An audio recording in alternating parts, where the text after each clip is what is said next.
It is Friday. It is a new day. It is time for some breathing. Let's go ahead and do some breathing. So find some space, make some space. Maybe you can get outside today because the air, at least here in Bakersfield, is nice. So get outside, get some vitamin D going. Again, so make yourself some space. Let's inhale and sweep our arms up towards the sky. And exhale and press it down. And inhale and lift this up. And exhale and press this down. And inhale and lift this up. And exhale and press this down. And you may be asking, why are we breathing, or what is the need for breathing? And the need for breathing is we're all going through stressful times, and breathing brings you back to the present. It grounds you to where you're at. Your mind may be going all over the place in a bazillion places. You may be thinking in the future, or you might be stuck in the past. Breathing brings you back to the center. Let's do one of my favorite breathings. We're going to do, and it just engages that parasympathetic nervous system. Let's inhale, sweep our arms up towards the sky, clasp our hands, palms facing the sky, and we'll do a sigh here. Now, I'm not in your house with you, and maybe you can do it with there's nobody around, but making that sigh out loud makes a difference. Let's inhale deeply, and exhale, sigh it out. Inhale deeply, and exhale, sigh it out. Now think of all of those things that are sitting on your shoulders, all the things that are plaguing your mind, all the things that are sitting on your heart. Inhale deeply. Exhale, sigh it out and let it go.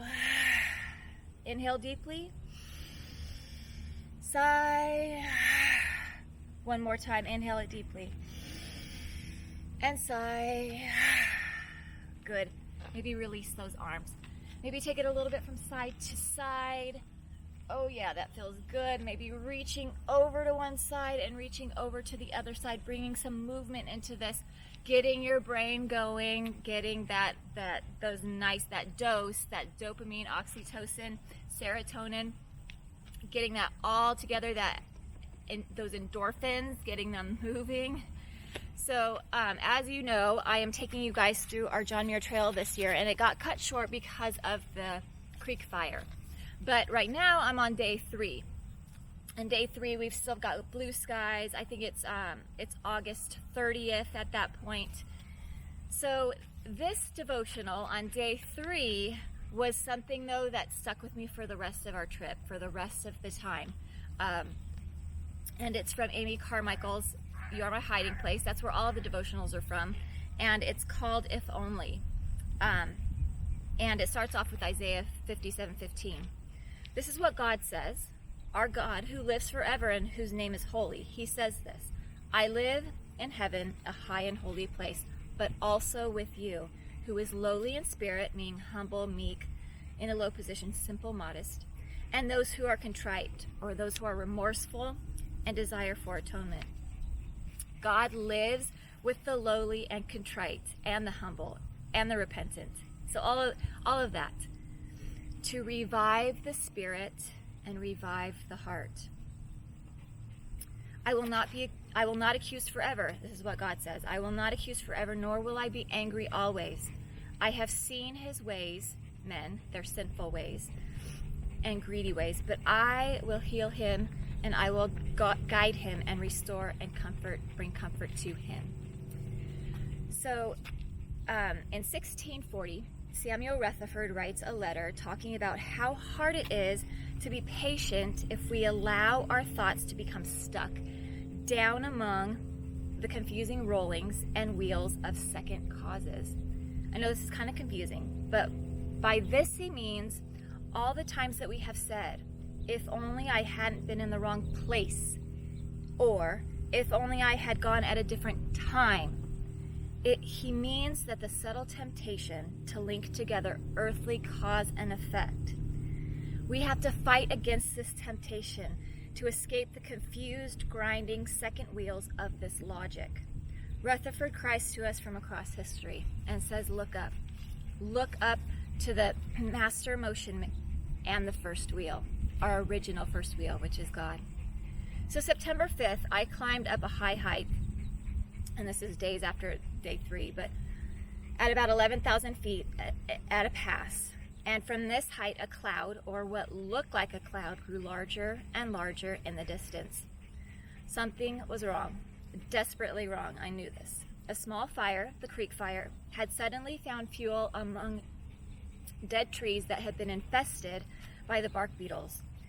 And it had caused extremely hot and explosive inferno, which then caused the fire-breathing dragon of clouds, a pyrocumulus nimbus cloud, it means that as the inferno of the fire, as that intense, desperate heat of that hot air mixed with the moisture air of the Sierras, it caused this massive, massive cloud that looked like an explosion. It looked like an atom bomb had gone off.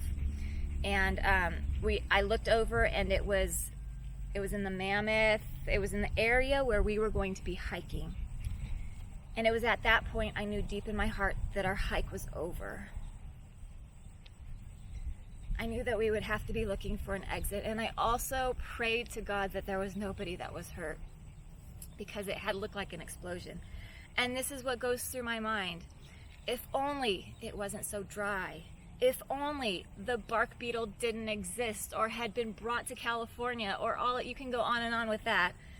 If only someone had been careful with whatever sparked that fire. It was not a lightning strike. If only we had hiked faster and gotten past it. If only, if only, if only. The confused rollings and wheels of these second causes, they do not help much here in this circumstance or anywhere. The Lord allowed it. This was hard for me to grasp. Therefore, as far as we are concerned, He did it. He Himself. And all He does is good. That's why I've been sitting with this for so many days, because it was very hard for me to grasp that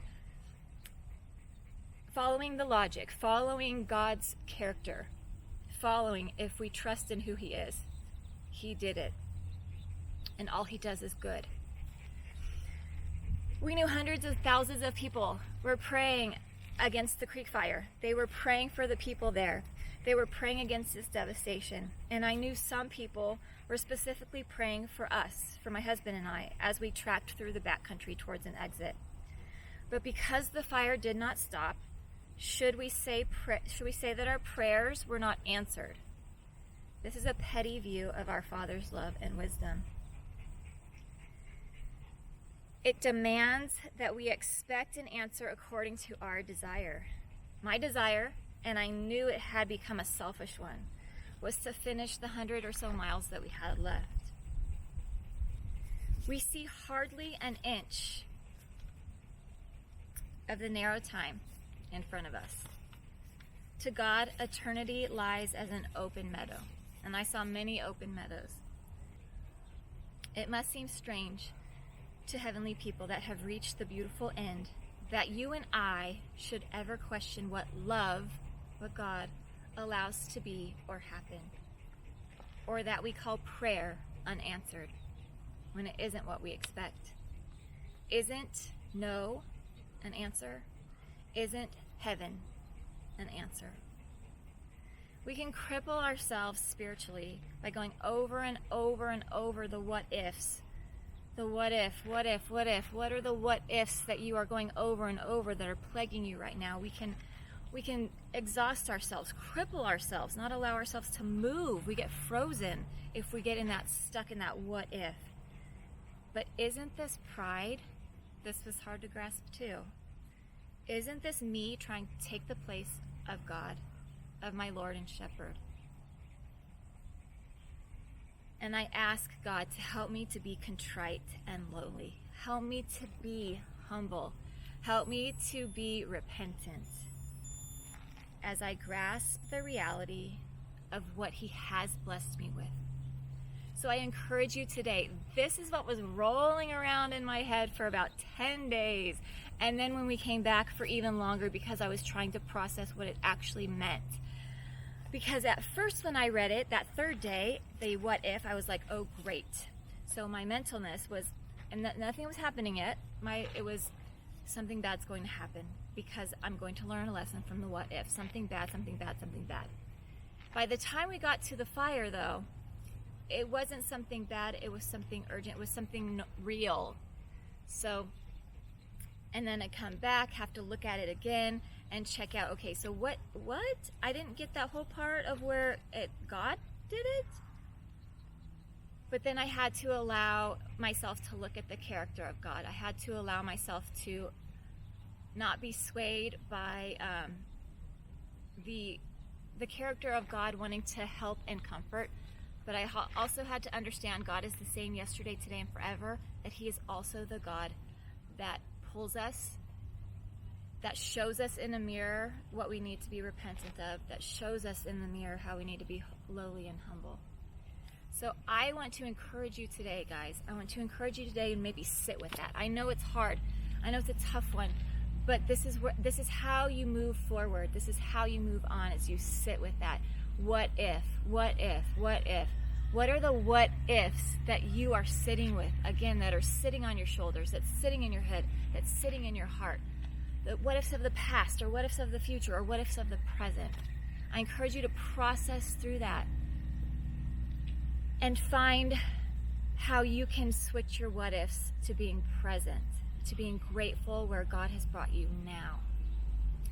So I thank you guys for listening to this. Let's do a little bit more breathing, just so I end you on an encouraging note, on an empowered note, so you can process in an empowered way. Let's do 4, 4, 4. Let's do some square breathing. So let's inhale it for 4, hold it for 4, exhale it for 4, and hold it for 4. You can use your arms here, or you don't have to. So let's inhale it for 4, 3, 2, 1, and hold for 4, 3, 2, 1, and exhale deeply for 4, 3, 2, 1, and hold for 4, 3, 2, 1. Let's do that one more time, and remember, you can do this as many times today as you need to. Inhale it for 4, 3, 2, 1, and hold for 4, 3, 2, 1. Exhale it for 4, 3, 2, 1, and hold for 4, 3, 2, 1. Remember, guys, you are seen and you are heard. You are important. You are valuable. You do have a voice. You do have a choice. You cannot control what others do or say. You cannot control the choices that they make. But you can control how you respond. You can control your choices, and you can control the words that you choose to give others and say. Be blessed today, and we will see you guys later. You can check out the video. I'm going to upload it of our John Muir Trail Day 3. We start at Forester Pass and we go to Kearsarge Pass. It's such a beautiful and fun day. All right, so we'll see you guys later. Bye.